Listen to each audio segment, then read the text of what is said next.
Assalamualaikum warahmatullahi wabarakatuh. A'udzu billahi minasy syaithanir rajim.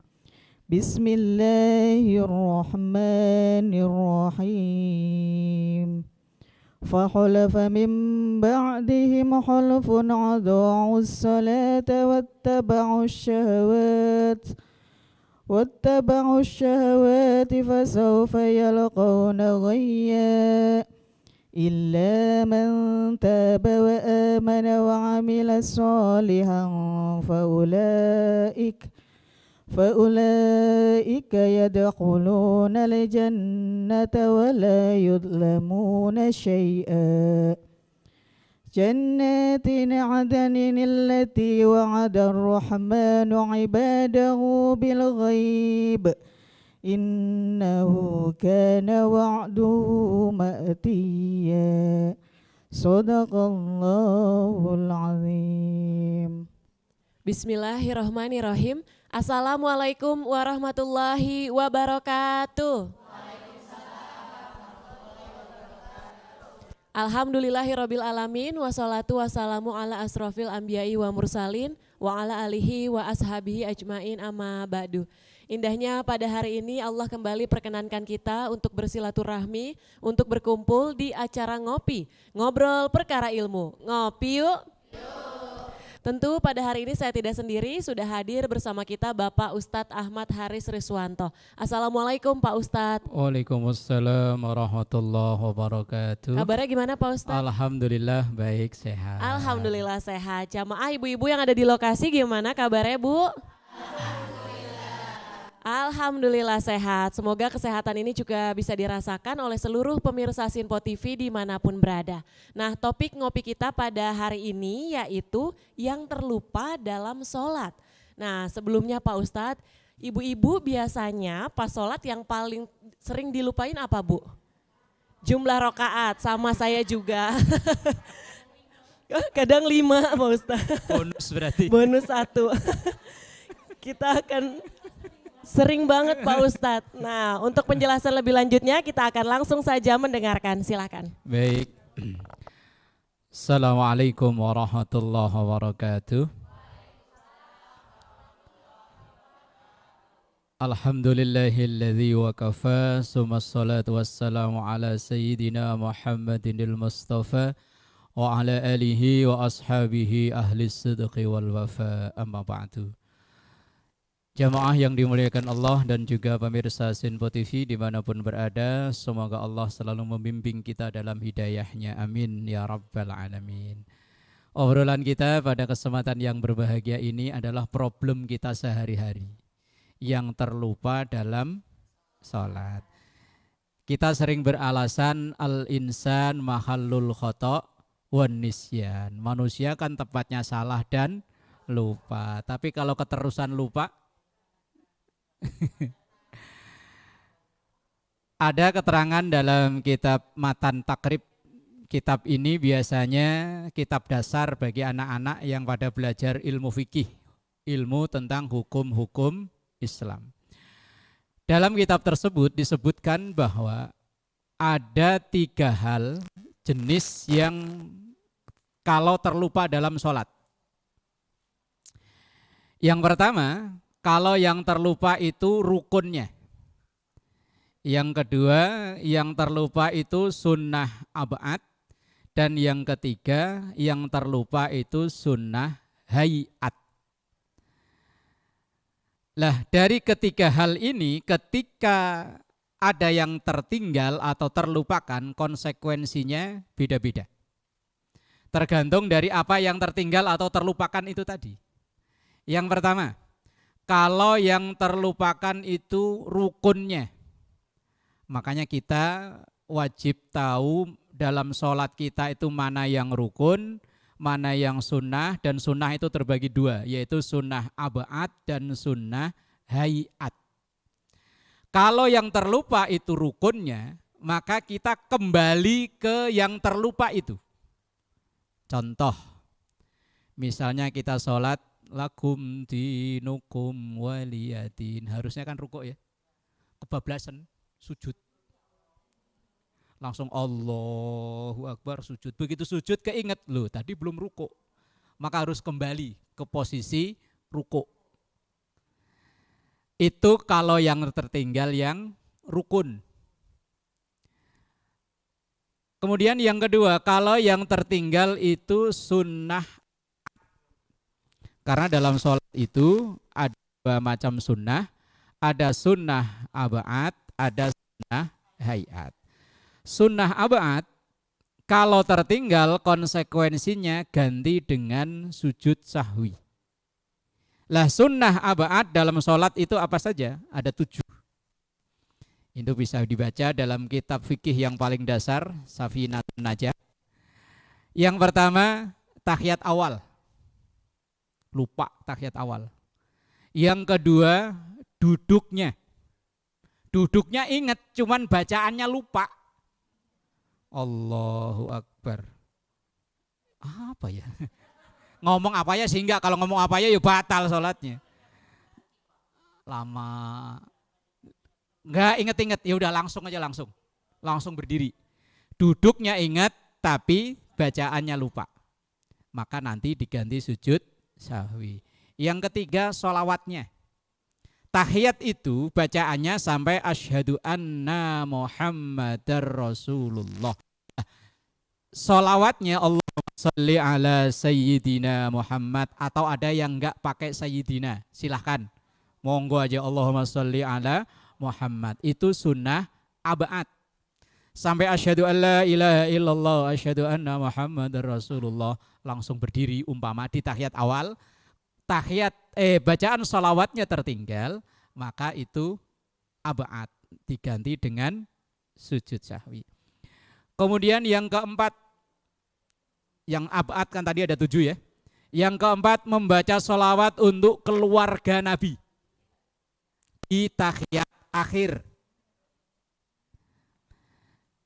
Kita baca tahiyat, batasannya sampai wa asyhadu anna Muhammadar Rasulullah. Kalau tahiyat awal tambah Allahumma sholli ala sayyidina Muhammad, yang biasa pakai sayyidina. Tahiyat awal akhir cuma nambah wa ala ali.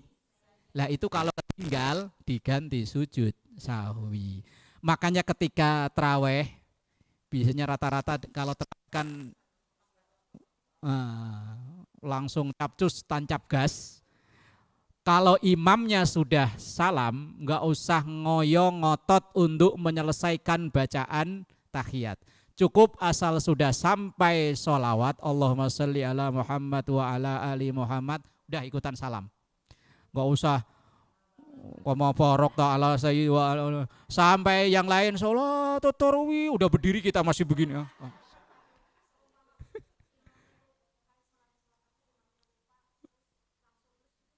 Dan tergantung yang lupa itu termasuk rukun atau ab'ad atau hayat. Kita lanjut dulu yang ab'ad, yang nomor 5 kunut. Yang biasa pakai kunut. Tapi kalau yang enggak biasa kunut ya usah. Yang biasa pakai kunut itu termasuk ab'ad dalam mazhab Syafi'i. Tapi yang tidak biasa pakai kunut ya wis. Ini perbedaan yang khilafiyah, enggak perlu ngotot. Kalau kita berjamaah imamnya enggak kunut, enggak usah maksain kunut. Sami Allahu liman hamidah, enggak, yang lain enggak ada yang angkat tangan. Enggak usah. Lanjutannya wallahu a'lam bishawab. Baik, terima kasih Pak Ustadz. Nanti usai jeda kita akan lanjut ngobrolnya terkait yang terlupa dalam sholat. Tetap di Ngopi Yuk.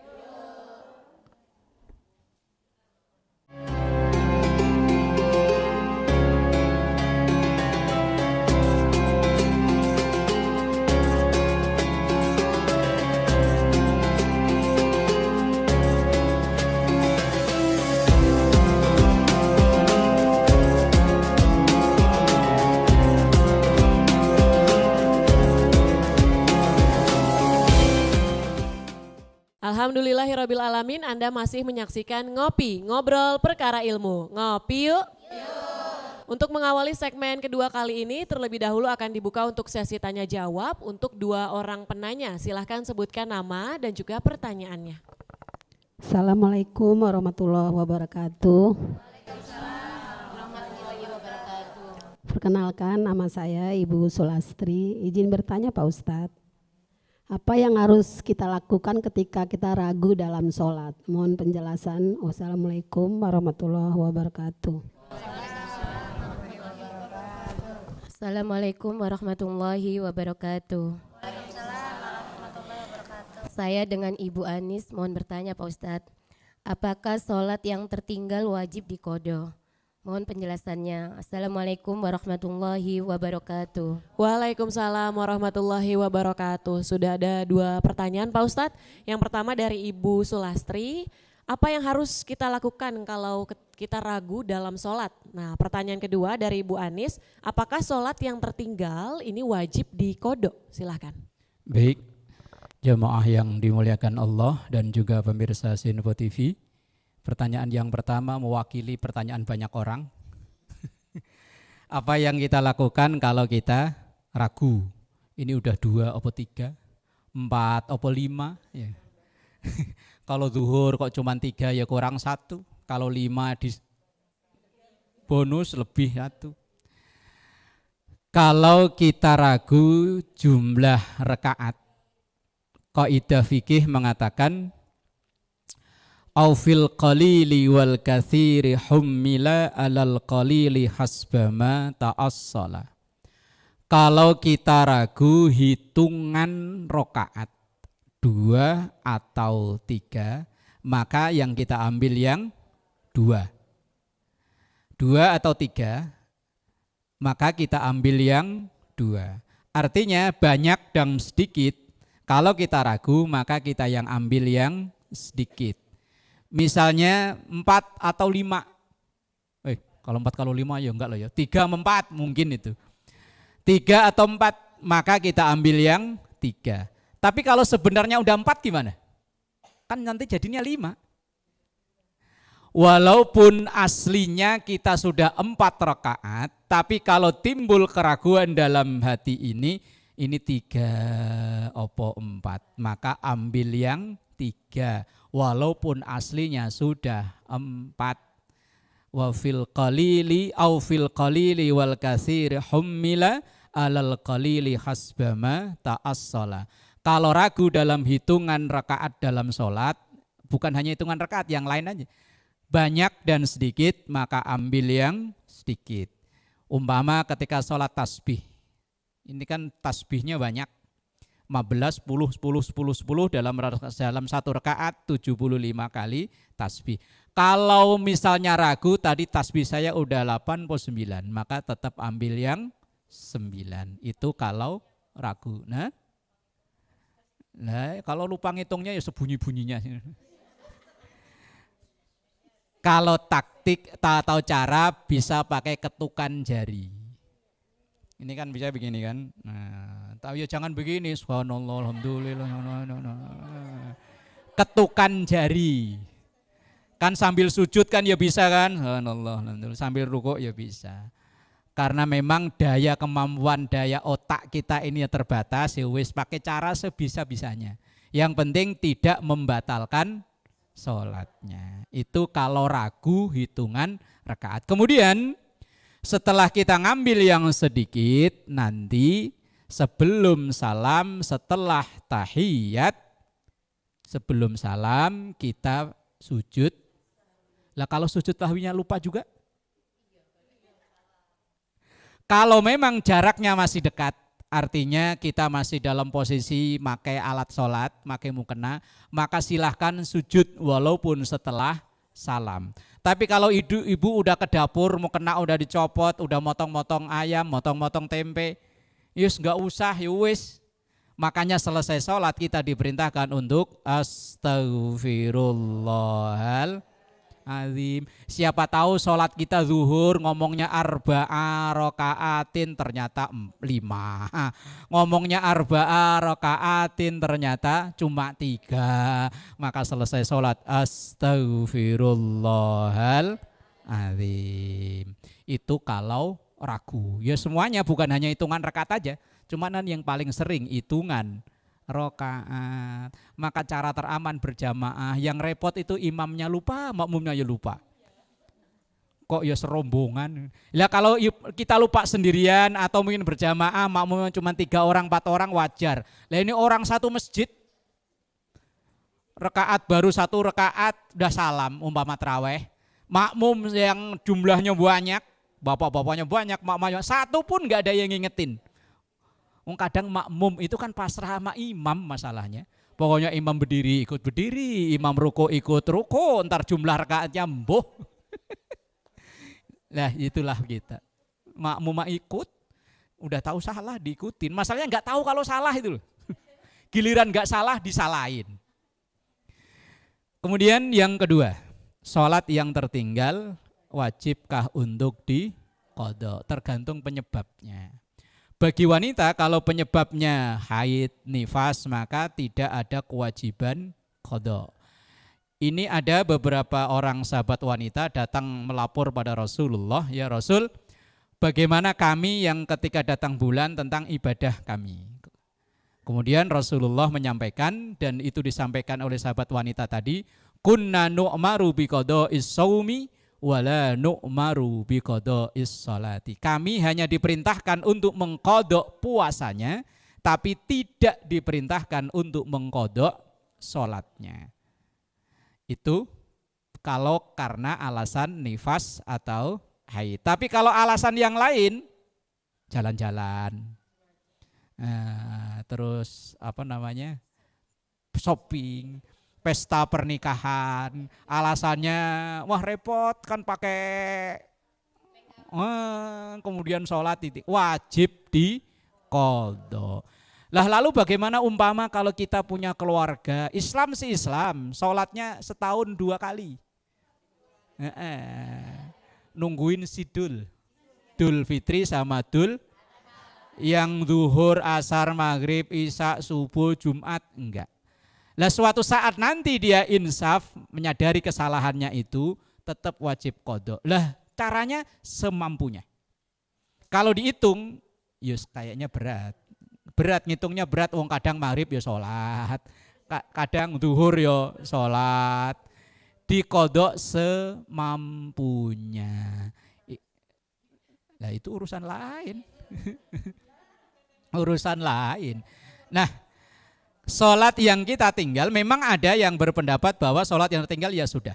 Tapi dalam mazhab kita diajarkan yang tertinggal wajib diqadha dengan semampunya dan sebisanya.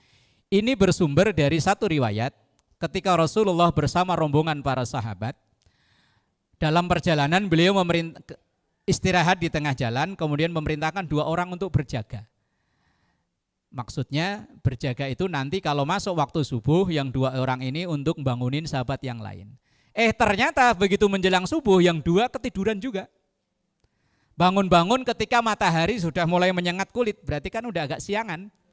Persis kayak kita ya. Jam 3 melek, giliran subuh. 12. Lah kemudian ketika matahari udah menyengat, Rasulullah terbangun dan yang lain terbangun. Apa yang diperintahkan oleh Rasulullah? Ya melaksanakan sholat subuh walaupun sudah siang. Ya itu sholat yang dilakukan di luar waktunya itu namanya qadha. Kalau pas waktunya namanya ada. Wallahu a'lam bishawab. Baik, terima kasih Pak Ustadz tadi untuk 2 pertanyaannya sudah terjawab. Nanti kita akan lanjut ngobrolnya, tetap di Ngopi Yuk.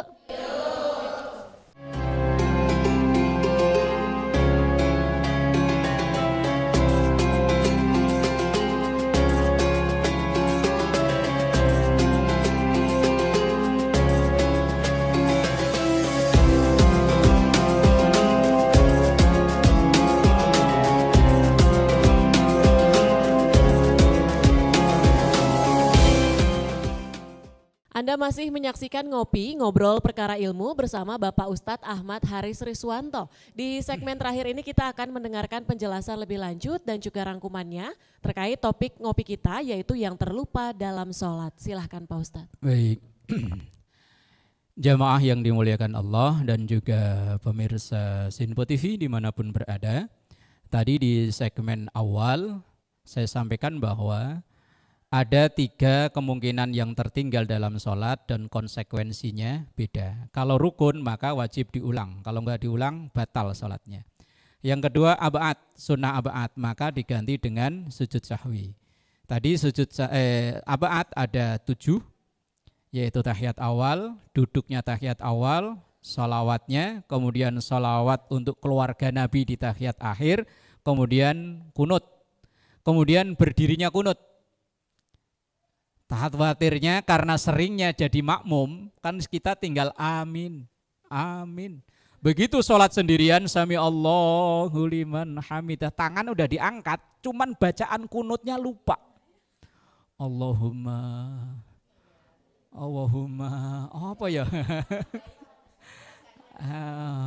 Takutnya Allahumma barik lana fima rozaqtana.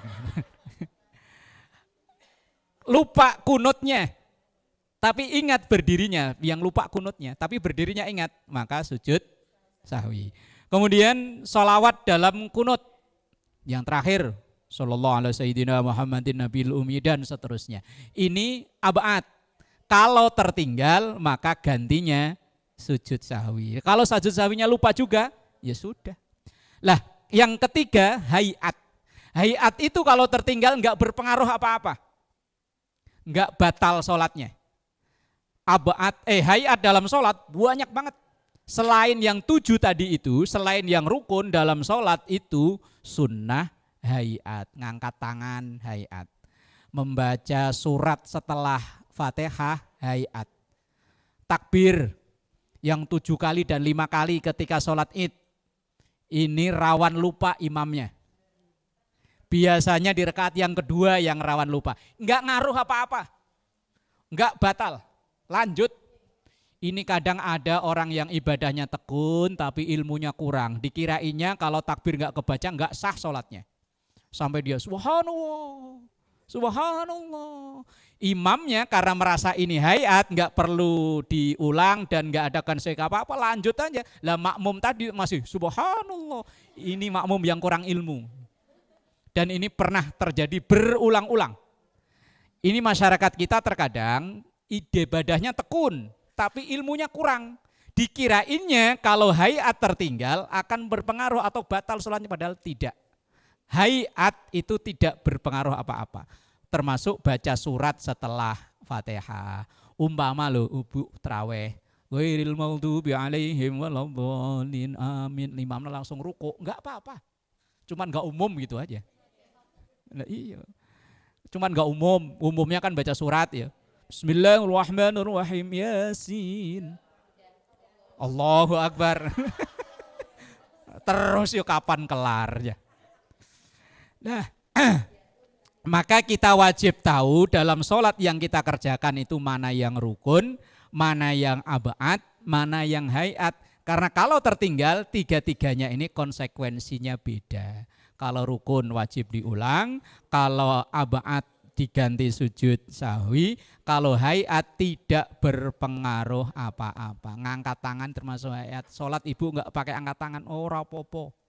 Cuman enggak umum gitu aja loh. Wallahu a'lam. Bisa. Baik, terima kasih Pak Ustadz. Semoga topik ngopi kita pada kali ini bisa memberikan manfaat bagi seluruh pemirsa Sinpo TV dimanapun berada. Akhir kata, saya Tiara Dianti mewakili seluruh kerabat kerja yang bertugas pamit undur diri. Terima kasih. Wassalamualaikum warahmatullahi wabarakatuh. Astaghfirullahaladzim laqal ma'bud ya dzal jalali wal ikram. Bismillahirrahmanirrahim. Alhamdulillahi rabbil alamin. Allahumma salli ala sayyidina Muhammad wa ala ali sayyidina Muhammad. Rabbana taqabbal minna salatana wa siyamana wa ruku'ana wa sujudana wa qira'atana wa jami' amalina wa tammim taqsirana ya Allah ya rabbal alamin. Sallallahu ala sayyidina Muhammad wa ala alihi wa sahbihi wa sallam. Walhamdulillahi rabbil alamin. Wassalamualaikum warahmatullahi wabarakatuh.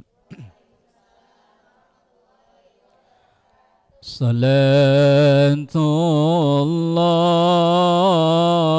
salamullah على طه رسول الله صلاة الله سلام الله على ياسين حبيب الله.